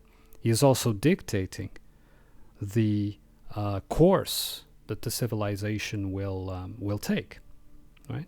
This will be built, this is a new law, this is a tax, this is a whatever. And this is all outsourcing of life. There is an essential life that all of us possess, and we all, in one way or another, are convinced to buy this idea of outsourcing this onto someone else, right? Because it's scary not to do so. I understand that.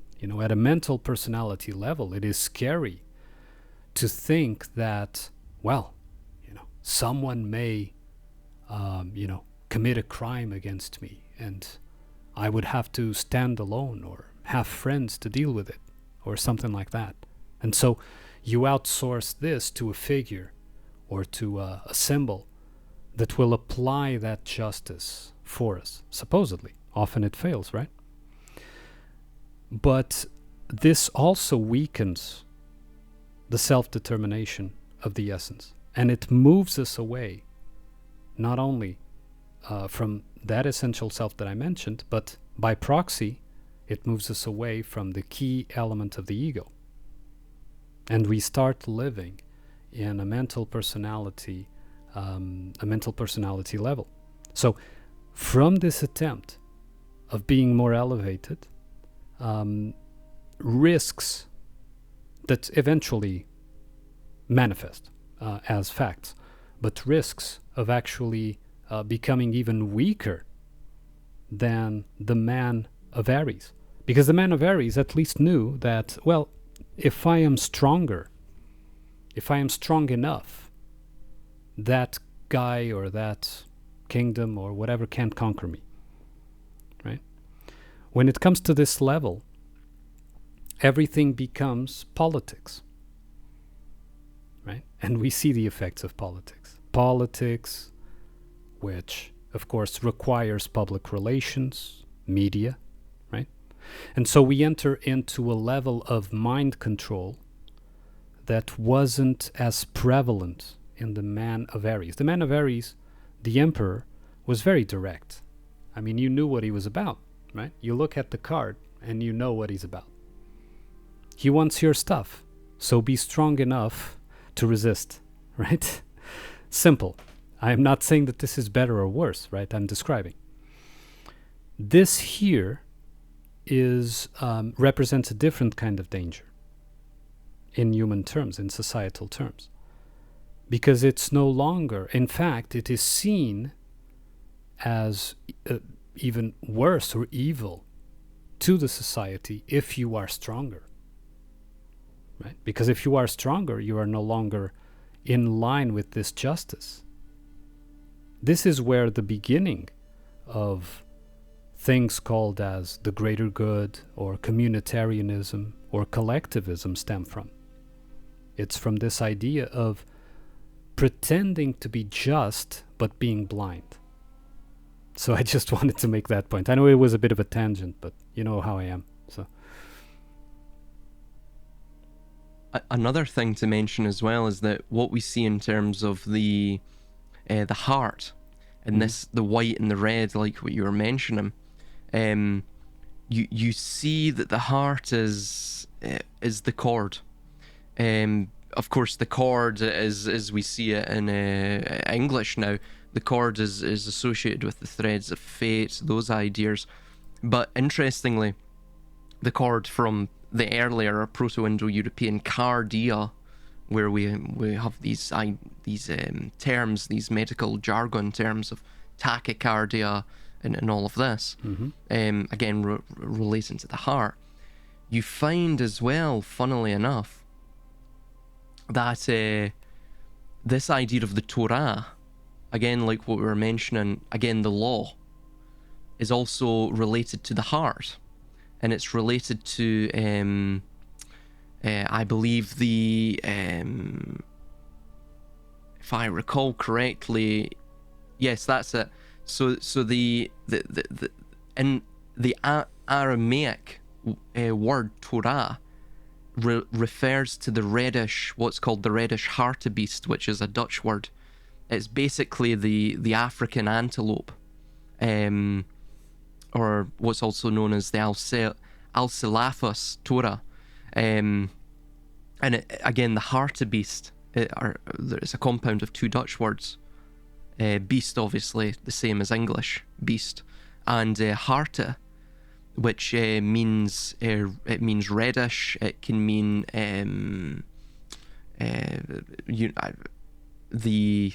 something that is of a sort of reddish brown look, I believe, but it also links to the heart, and these notions that are the symbolism, the meanings, the conceptualization of the heart, and all of its emotionality, and of course its anatomy.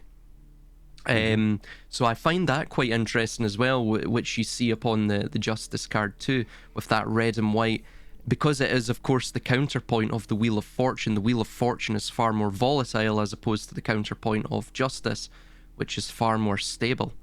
That's something to note as well with the Justice card. Like what you mentioned, all of these authority figures that we see seem to be relating to these personas that are generated from the unconscious shadow. Of course. Now, the shadow, these personas themselves perhaps are required. By that, what I mean, for example, in regards to the Justice figure, we see that in terms of the real world implications, again, of the downward point or symbolized by the downward point in scales, pardon me, you have this idea that one must balance themselves. So each of these personas that we've seen, each of the archetypes, every personality we take on, if we look deeper within it, if we use the sword of truth to cut away the veil, we can find the truth that the shadow is trying to teach us, right? In terms of the Justice personality, it's that we must balance the black with the white, and as you see right at the sort of dots, the points of a balance that hold the scales on either side, of which, by the way, the scales are these sorts of semicircular cups, which are held by three. Again, there's the three again. The three strands or three chains. It's the black and white is holding it at either side as well, which I find quite interesting. Again, that idea of the shadow and it's in the light that cast it. So again, it's sort of symbolizing. It's a memento to show, like a memento mori, to show what one must do to balance out those shadows. Yes, absolutely. And all these figures, like you correctly stated, have something to teach, because they all reflect a part of our shadow selves, of our rejections, things that we don't want to deal with, that we don't want to, have to face and have to, look upon and observe upon ourselves. So we outsource those parts, and they, therefore, by reflection, teach us to awaken and integrate those parts in ourselves. And so we become more, instead, when in contact, for example, with the emperor, right, like I stated, you had to be a better warrior. So you integrate the aggression into you, and you have to integrate it in a healthy manner, because if you go around, killing everyone, the emperor will come for you, right? You just have to be strong enough to resist. So it integrates that aggression. In, for example, this sense here of justice, you have to be, or attempt to be, more just unto yourself, right? Otherwise, that sword will be used against you as a punishment, right? So these are shadow archetypes, absolutely agreed. And I absolutely agree as well that they have lessons to teach us. And it is through observing and living within these archetypal societies that we actually come to integrate them.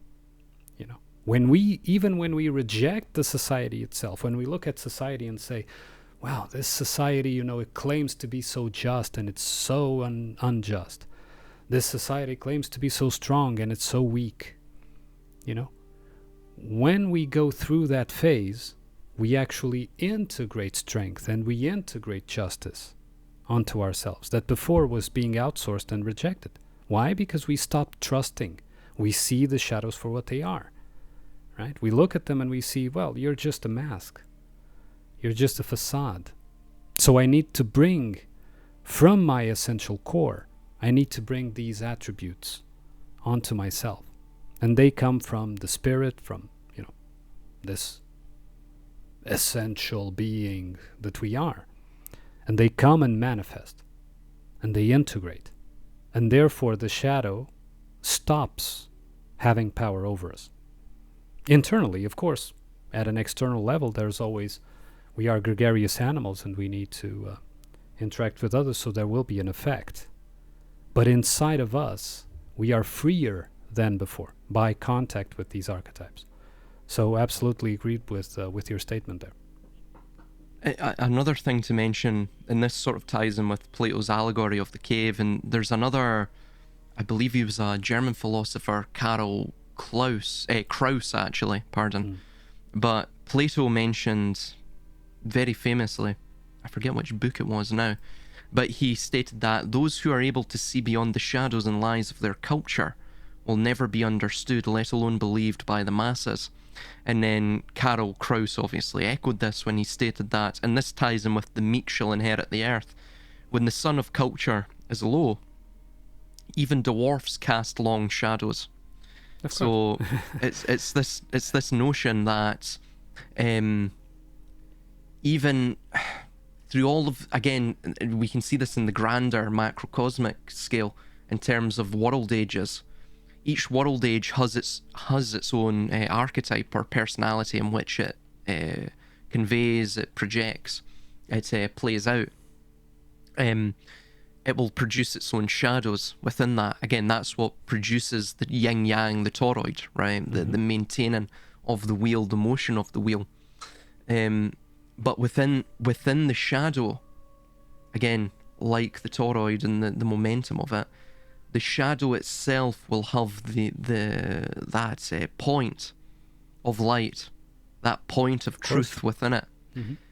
That is then gathered by in this case the dwarf or the meek or the one who is of a lowly socio-economic or status in the society. It will be gathered by them. It will be sequestered, and they shall become the seedling, the nucleus of the new culture, and the yin-yang will move round once again, right? It will, the entire wheel will spin. This was what maintains the momentum of it. The lowly shall rise to the upper, and the upper shall fall to the lower echelons, and so on and so forth. Again, like the oscillations of time. And in the process, just an interjection, and in the process, both approach that center point. They approach a little bit more that center point. In that turning of the wheel. So when the low rise, they approach, of course, they go to the opposite extreme.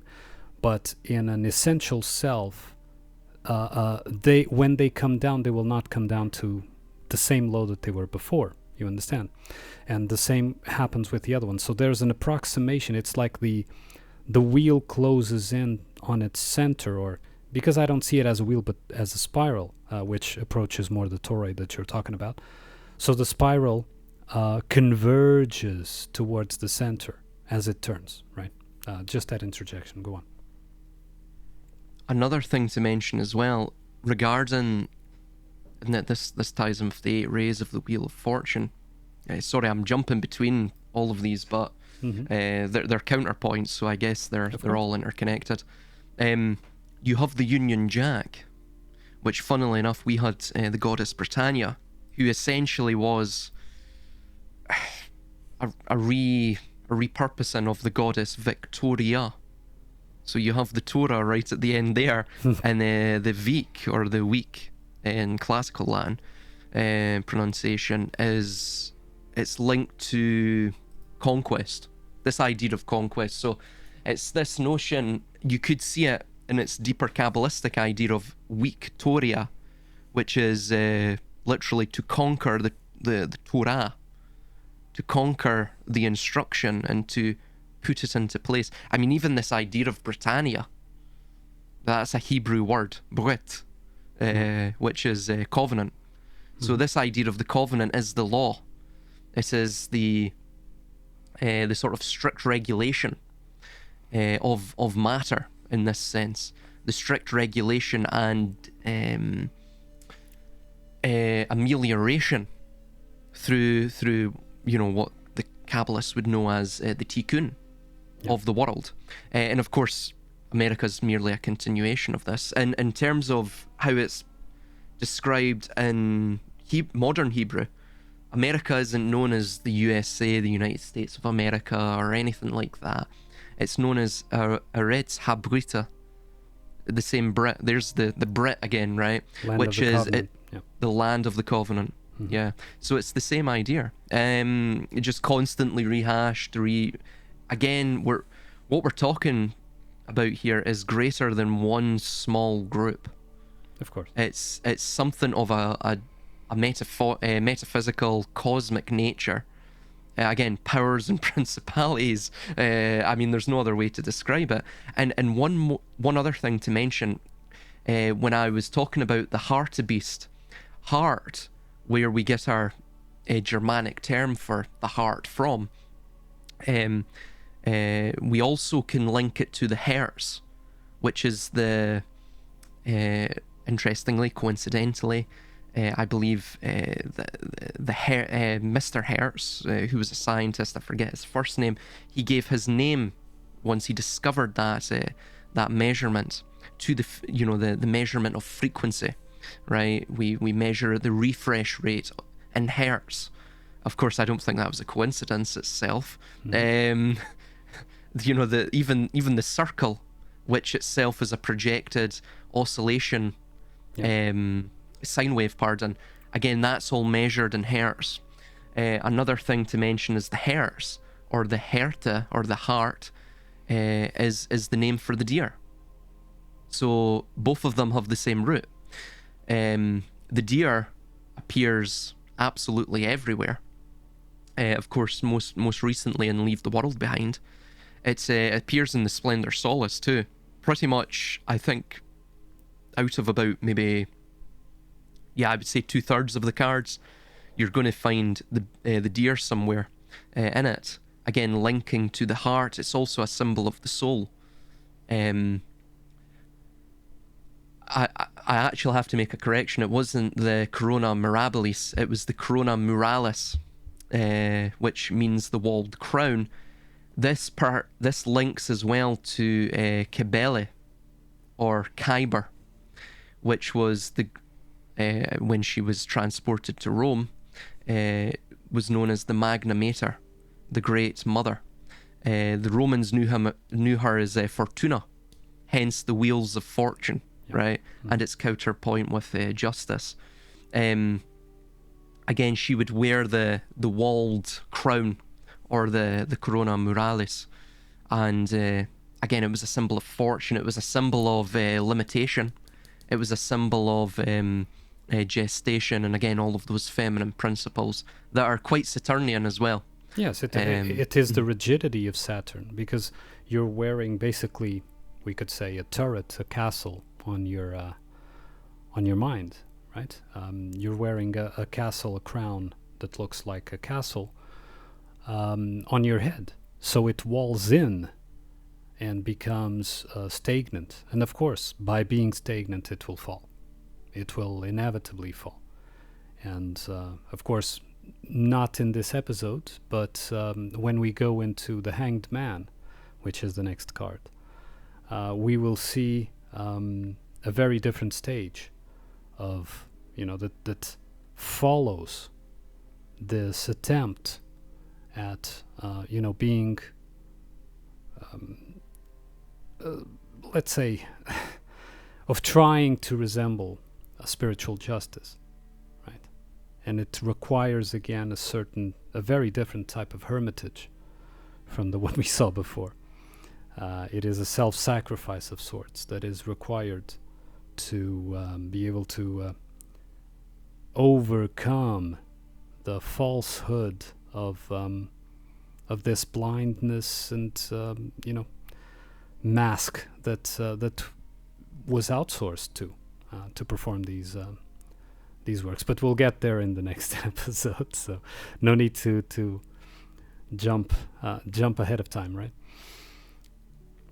Absolutely, yeah. The Hanged Man is actually one of the more important cards as well, and it's quite popular and fashionable. Yeah. I have one more thing to mention on the Justice card, and that would be that Corona Moralis. That actually comes from an earlier Sumerian and more Near Eastern root of the what's called the Polos crown, or the Polo crown. Funnily, we have little sweets, and they're almost like the British form of Tic Tacs. Actually, I think the US have them as well, but they're less. They're more along the lines of fruit flavored. Here, it's more spearmint flavored, though. It's more a breath freshener, if you will. And they're known as polos as well. Again, they're in the shape of a toroid, which is interesting. The Polos crown is in the shape of a toroid too. Yeah. For obvious reasons, but the high that high cylindrical Polos was always associated with the mother goddess. Similar archetypes of Rhea or Asherah and Kybele, which, funnily enough, Kybele, in regards to justice and the steering of justice, the blind steering of justice, if you will, meaning the impartial steering of it. It's impartial to human suffering too. That's where the term cybernetics actually it's linked to that word Kybele or Sibyl. It's linked to that. So again, Sibyl is very much interconnected with the idea of Zeus and his banishment or exile in Crete. I believe he was born near, is it Mount Ida? Or there's an ancient Roman and Greek, I think, a myth surrounding Crete and Mount Ida. And of course, Ida sounds very much like Eudea. And the Romans and the Greeks made that connection there, that perhaps the Eudeans, the Judeans, were perhaps refugees from Crete. So you have all of this entwined mythology with that, and with Rhea, and with Kybele, and with Saturn, Jupiter, Zeus. I mean, even the idea of Jupiter, or Eu Pater, you have, it's almost like a compound. You have the pater, which is father in Latin, where we get our word father from. We've merely put the th of the Germanic language and the f instead of the p. We've substituted that, and we have the eu, right, or the jiu, because there was no jai in the Latin alphabet. They substituted I in, so you have that connection there as well, with Judea or Eudea in Latin. So there's perhaps something there too. Again, like what you're saying, it's all blueprints. All of this is, I mean, it's ultimately, it's an intertwined mosaic of mythology. You can't, there's no tearing it apart. You can't find something that's unique in this. It's almost either, I mean, there's two options. Either this is all stemmed from a precursor global civilization, or B, it's just based upon a sort of common understanding a common way of thinking in terms of humanity, because we inhabit a common environment, or it's a mixture of the two. So there's all those ideas. Yeah, I go with C. Yeah. So it is stemming from an initial, because there is a source for these blueprints. For sure, there has to be a source. For everything, there is a source. But also that source, once it disappeared or dissipated in time, merely was able to replicate itself by imposition of its stories upon other peoples, and in several locations. Like I said, in different live streams, I think there were several Egypt blueprints, Rome blueprints, Judean blueprints, etc., which is the same as chosen people blueprints, Holy Land blueprints, etc., etc., etc. So all of these are stemming from something that was, the source of it all, but that perpetuates, because for someone who is selling, there is always someone who is buying, right? And this is something that we have to determine. A con man may sell you something that is counterfeit, but you bought it, right? You believed it, because if you looked at it in a rational, analytical manner, you probably wouldn't have bought it, right? But you bought it because there was trust involved. There was several other aspects. So that is, my view. I think it's a mix of the two. There was a source, and then it perpetuated through the application of it onto other peoples.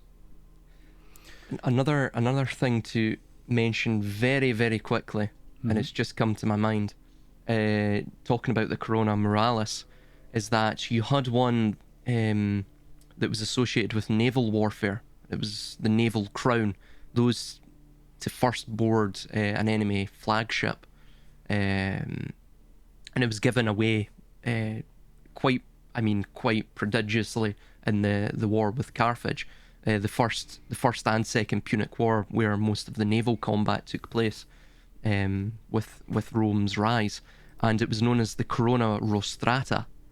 Now, Rostrata is where we get probably our term for rudder. So if you, again, the Wheel of Fortune, the Tav, the opposite of that are the Piscean feet of the devil, the R, which, it could be multiple things. You have the Resh and the Resh letter of the Hebrew, but thinking about the Rostratus is the literal, the sort of hooked or curved, or the curved front, I think is what it means, of the ram of the ship. And it was used on warships. But interestingly, the reason it was called a Rostrata, linking to the idea of the rose as well, is it was similar to what was seen in terms of the descending petal formation of the likes of the Abrotanella Rostrata, which looks very much like, again, the Sephiroth. So again, that lightning descent, the serpentine descent, and of course it was quite practical as a form for rams on ships. So there's that as well. Again, so that that reflective